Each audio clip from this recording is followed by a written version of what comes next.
Good morning, everyone. This is Tom Hamp, and you have joined us for a live broadcast of Tuesdays with Tom, where we really talk about business issues. Today's topic we're going to talk about is the family-owned business. We're really going to get into an overview, and then we're going to take you kind of through some of the things that we really concentrate on when we talk to family-owned businesses. We do this every other Tuesday at 9:30, and we talk about various different business issues. So my name's Tom Hamp. I'm a business coach with Advocoach in Michigan. Been doing this for a while and really want to help you two ways to help us out today. And that is, one, you can participate by asking questions here while we're doing this live video, or you can certainly ask questions if you come across this video somewhere down the road. Get a hold of us, email us, leave a comment so that we can get you back an answer. The other way you can participate is by sharing this video with others that you feel can use the content, because there's always people out there looking for help, looking for answers, and we want to try to help them. So certainly share this video to those that you think could use this content for their use. Today, again, I want to certainly talk to you about the family-owned business, but before we get there, I really want to thank our sponsor today. We are always sponsored by Cold Box Live.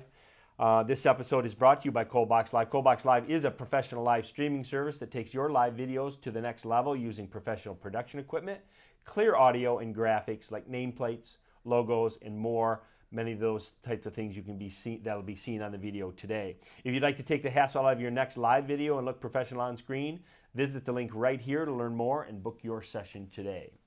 So, two things that I think you're going to want to take away from today's discussion, and that is understanding the different family business philosophies, and then also kind of the introduction to what we call the Thrive Success Model.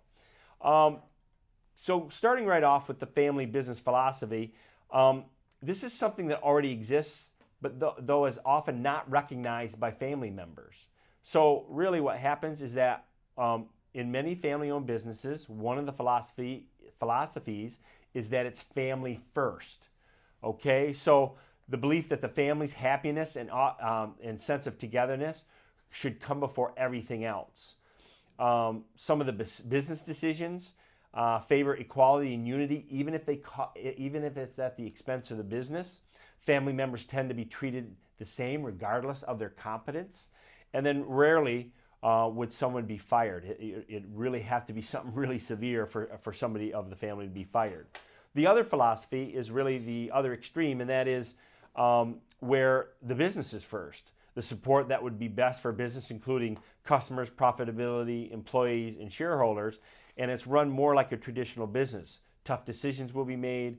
All members will not be treated equally, and so there's some issues that happen that cause the business to supersede some of the things that are going on in the family. And then the third thing that we kind of identify is the balance approach, a balance between the business first and family first camps. It's really a great meeting place to where everything's kind of in balance and everything is considered before making decisions. Some of those decisions would provide for both the satisfaction of the family as well as the economic health of the business. Kind of the mantra is how well we operate as a business and a family together in harmony. That should be the overreaching theme of what we're trying to accomplish when we're talking about a good balance of family-owned business. So that being said, we're going to talk a little bit about the Thrive Success Wheel or model that we incorporate at Advocoach. And these are really 8 different areas of family-owned businesses that are extremely important. As we look at the wheel, we'll notice that the top part is kind of blue, and that's really of the business piece of it. The bottom part's green, and that's really the family piece of it. And then the two outsides are both blue and green, and that's where they can overlap into both areas of the business and the personal area. So we're going to start at the top, and we're going to really talk about really kind of go around the wheel. We're going to talk really briefly about the family dynamics and culture. In family-owned businesses, we want to talk about positive morale. We want to really talk about a healthy culture.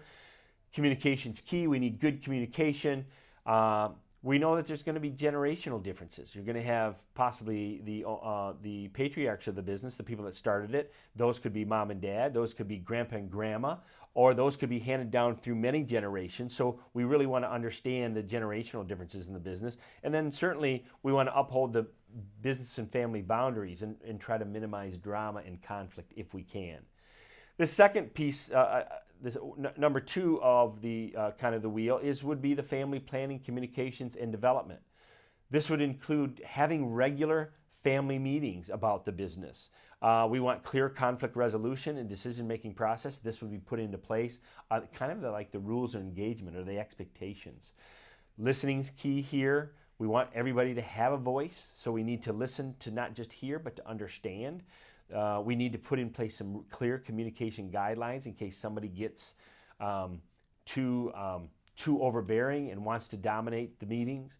And then we can certainly set the stage for clarity of policies related to family members entering or exiting the business, and what they are owed or not owed, compensation, future ownership changes if there are any, operational governance, roles and responsibilities, and establishing family and business boundaries. So we want to make sure that we get these in place so there's a clear understanding of how things operate in your family business. The third one would be the ownership, government, and succession planning, and that is, it really goes over leadership and management structures. Do we have something in place that talks about these types of things? Successful transition and exit plans for those family employees when people get ready to retire and or just leave the business that are possibly owner of shares and responsibilities. The ownership roles, the roles and responsibilities of managing and leading, especially family members in the business. So again, that's extremely important. Number 4, these would be the wealth, finances, and philanthropy. Long-term wealth building and the debts and assets and cash flow of the building. We need regular planning, reporting, analysis for everybody in the family so they know what's going on. God forbid somebody steps off a curb or happens to die unexpectedly, and now we don't really understand where everything's at in the business. And then certainly we want to lean on our key performance indicators, what's important in the business, how do we know what's going well and how we're moving the business forward. Then we get into some strategy. Love this part is that it's really the strategic plan part of the business.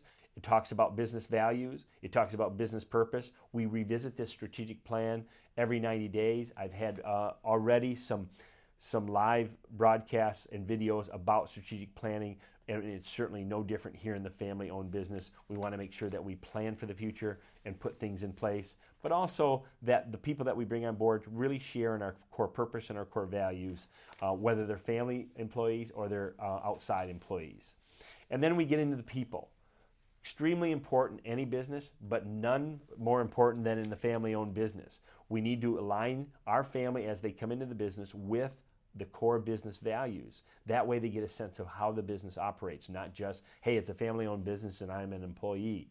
We need to set our clear expectations, position descriptions, performance evaluations, one-page personal plans on what this particular employee wants to do, how they want to succeed, what they're looking forward to, and then certainly as an ownership manager or leader, recognition and appreciation, extremely important in today's business climate.